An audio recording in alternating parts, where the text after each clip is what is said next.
You're listening to the Central Indiana Sports Report with your host, Greg Mengelt. Good morning, good afternoon, or good evening. Whenever you're listening to the Central Indiana Sports Report, we are blessed by every single listen.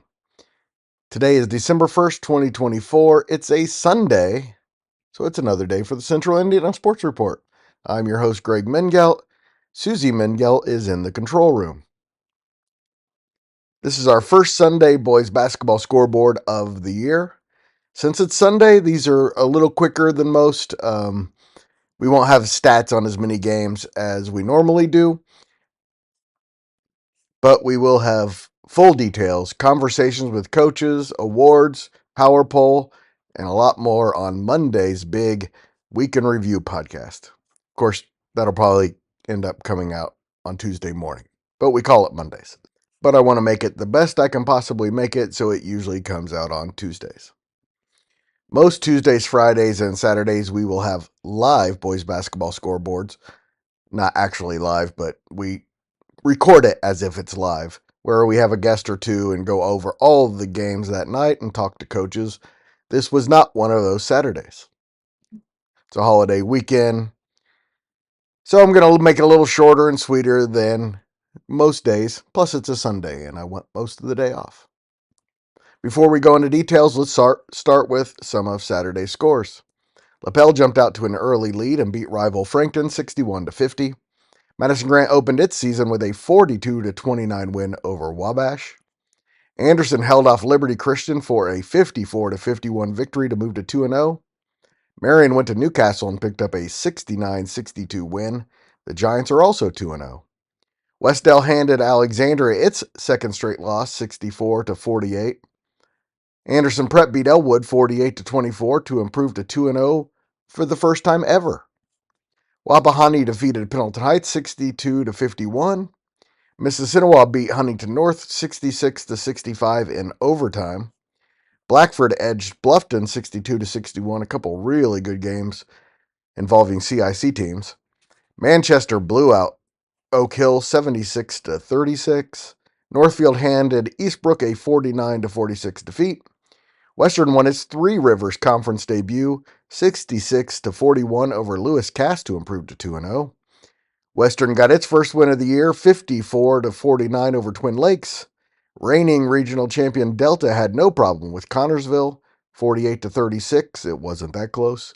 Yorktown is 2-0 after a 55-47 win over a very good Greensburg team. Cowan took a 63-48 loss to Hagerstown, and Sheridan was defeated by Southmont 63-58. Some scores from teams that aren't in our area but might be of interest. Shenandoah beat Blue River 60-37 and is now 2-0. Number 1 Fishers beat Tech 91-63. Number 13 Noblesville beat Franklin 59-41. Westfield 87, Frankfort 17. Mount Vernon got by Lebanon 51-43. Northeastern beat Monroe Central 66-43. Richmond overcame Jay County for a 43-36 win. Rossville topped Western Boone 57-56. And number 2 Jeffersonville edged number 4 Cathedral 67-65 in Jeffersonville. LaPel scored the first 11 points of the season to beat rival Frankton 61-50 at home in Saturday's Central Indiana Sports Report game of the night. The Bulldogs, who went 18-6 last year, also scored the first 11 points of the second half in the 11-point win.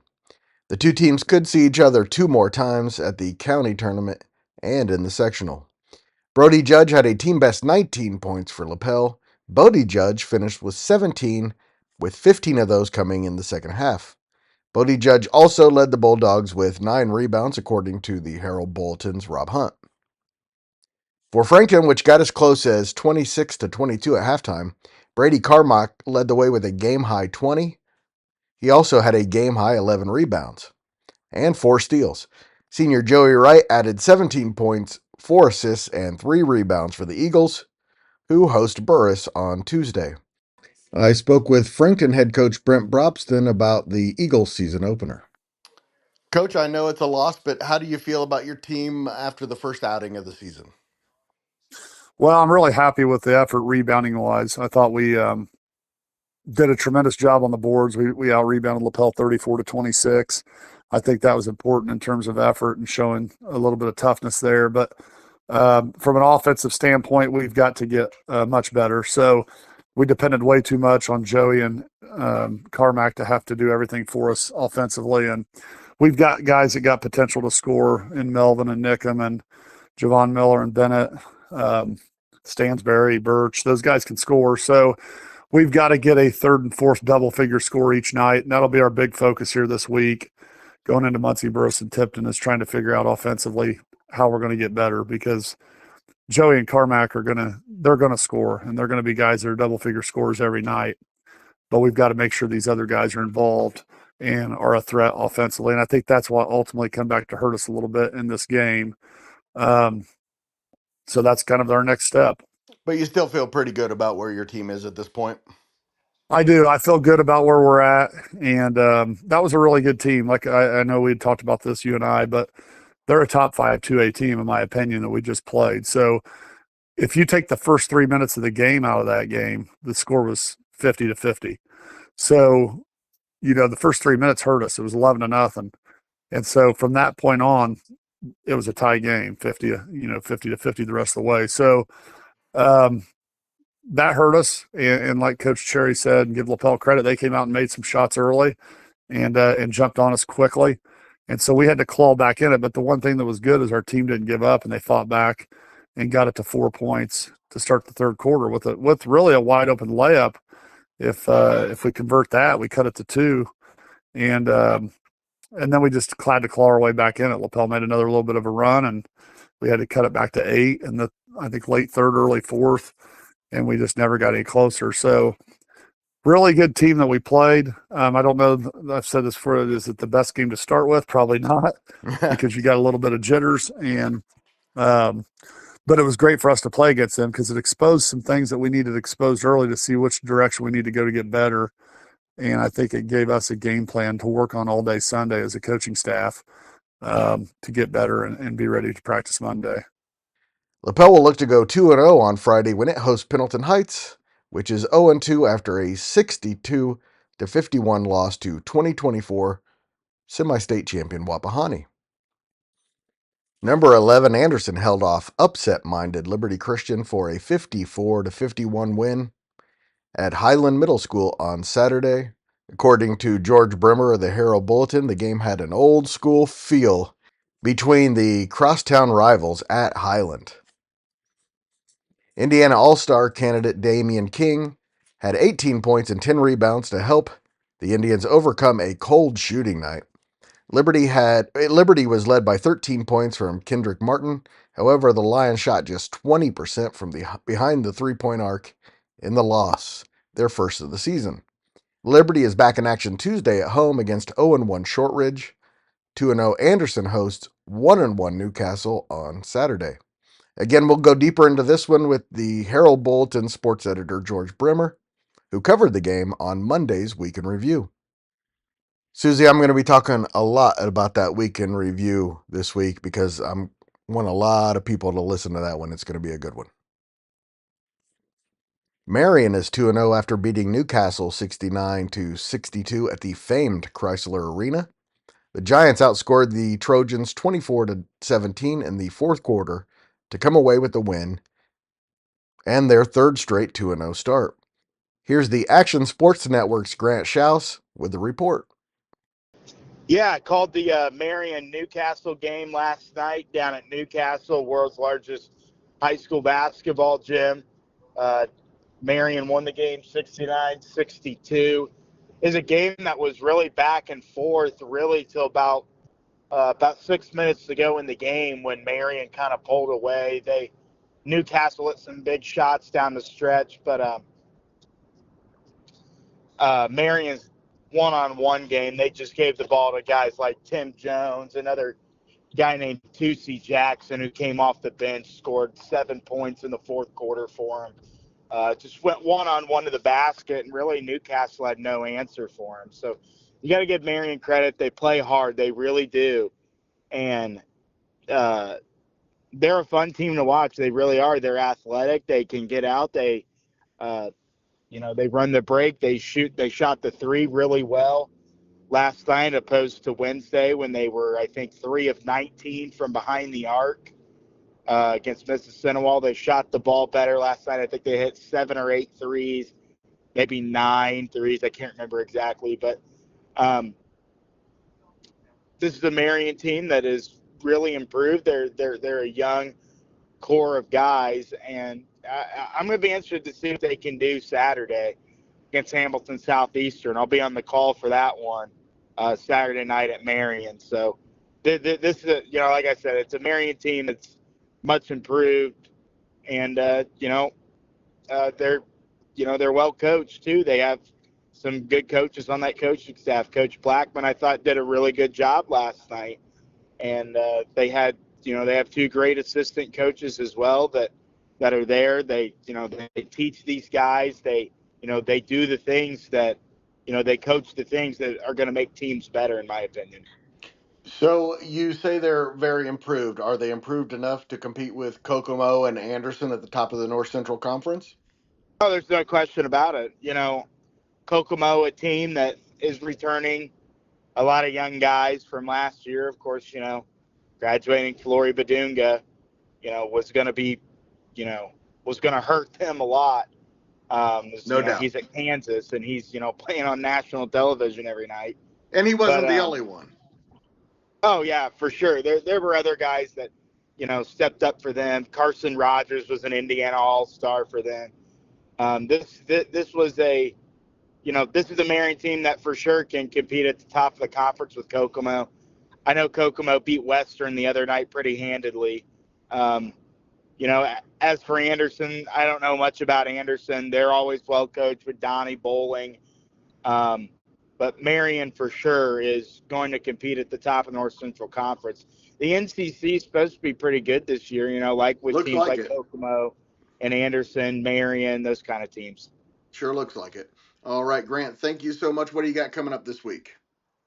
So Tuesday, I'm going to be at Marion for girls basketball. They take on Anderson. Wednesday, I'm going to be at Southwood. They take on Eastbrook.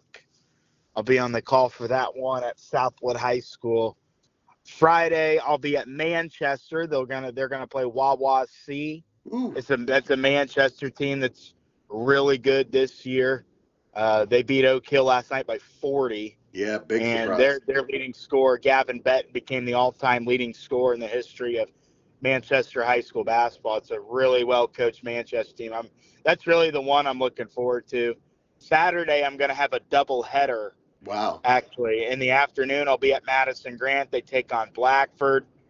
And then Saturday night, I'll be at Bill Green Arena when they take on Hamilton Southeastern. So, going to be a busy week, and I'm battling a little bit of a cold right now, so I'm gonna have to rest up the rest of the day and tomorrow and get this voice ready for 4 games in 5 days. So I'm looking forward to it. And we look forward to hearing from you again. And everybody go and listen to those. I appreciate your time as always, Grant. Yeah, thank you. I appreciate it, Greg. After a 24-point win over Muncie Central on Wednesday, Wapahani is 2-0 against 2 4A teams by a combined 35 points after beating Pendleton Heights 62-51 on Saturday. Junior Camden Bell led Wapahani with 23 points, and senior Nate Luce and senior Brock Zickgraf had 14 apiece.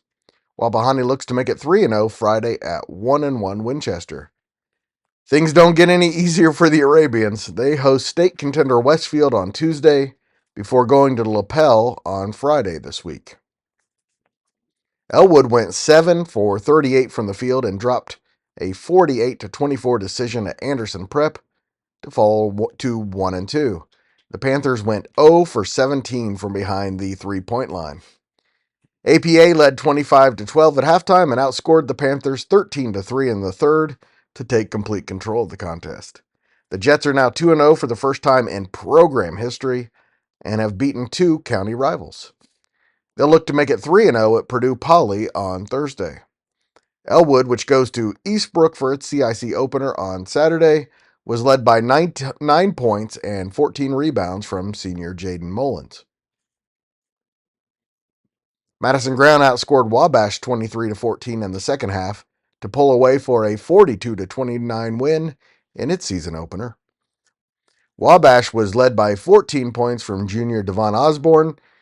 The Apaches are now 0-2 on the season after losing to Oak Hill to start the year. The Argyles will try to make it 2-0 Saturday at Clinton Central. The Bulldogs haven't played yet, but will have 2 games before that one. They play Hamilton Heights on Tuesday on the road and then play at Fountain Central on Friday. So that will be the home opener for the Bulldogs, who went 3-20 last year. We had a couple of thrillers in the CIC. Mississinawa got its first win of the year, 66-65 over Huntington in overtime. The Indians are now 1-1 after opening with a 19-point loss to Marion. We'll have much more on the Indians in our week in review. They overcame 39 points from Viking senior Ethan Zahn, who was 14 for 28 from the field, 5 for 11 from deep, and 6 for 9 at the foul line for 39 points, 6 rebounds, 3 assists, and 3 steals in the loss. Blackford also got its first win of the year in dramatic fashion, 62-61 over Bluffton. Blackford led 53-38 through 3 quarters and had to hold on for the win. The Bruins went 15 for 30 from behind the 3-point line and had 4 players in double figures. Gage Baker had 19, Mason Kitterman 15, Murray Leggett scored 12, and Jacob Lease finished with 11. Westell improved to 2-0 for the second straight season and beat Alexandria for the second straight year, 64-48 on Saturday. Alexandria is now 0-2 with both games away from home. The Tigers' next 2 games are also away from home. A bit of a quirky schedule. They go to Eastern on Saturday, and then they are at Blackford for their CIC opener the following Friday.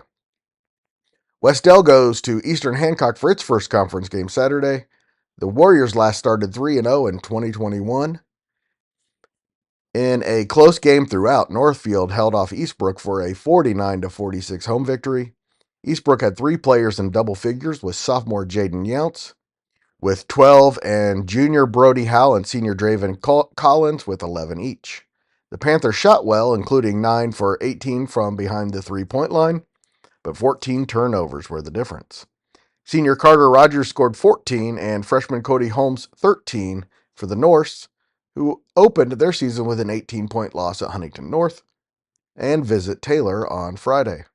Eastbrook has another tough road trip Friday when it goes to Shenandoah.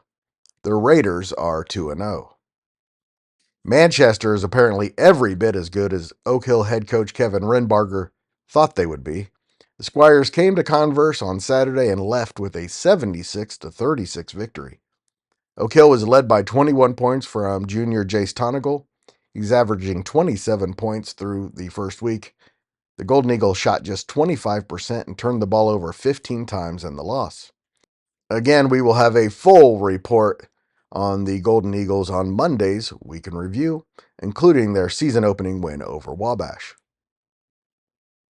Western went to Twin Lakes to face Hoosier Conference rival Twin Lakes in a non-conference game and picked up its first win of the season, 54-49. It was a bit of a revenge game after last year's 3 overtime loss in Monticello. Hudson Biggs led the Panthers with 18 points and Carter Biggs added 14.